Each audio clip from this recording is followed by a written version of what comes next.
Malik, bilasizmi, 40 yoshdan keyin ayollarda gormonal o'zgarishlar boshlanadi.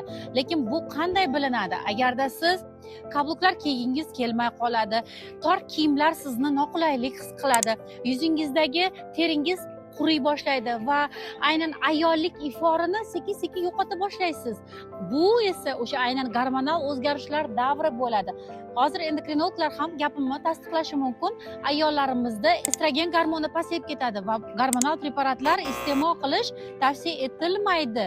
Chunki aynan 40 yoshdan keyin ayollarda saraton kasalini xavfi ko'payadi. Men sizlarga hozir bitta zo'r mahsulotni aytaman. Aytishingiz mumkin, voy bilardik va bu oddiy mahsulot-ku deyishingiz mumkin, lekin uni ta'siri bomba bo'ladi. Aynan fitoestrogen mahsuloti oddiy bu zig'ir urug'lari.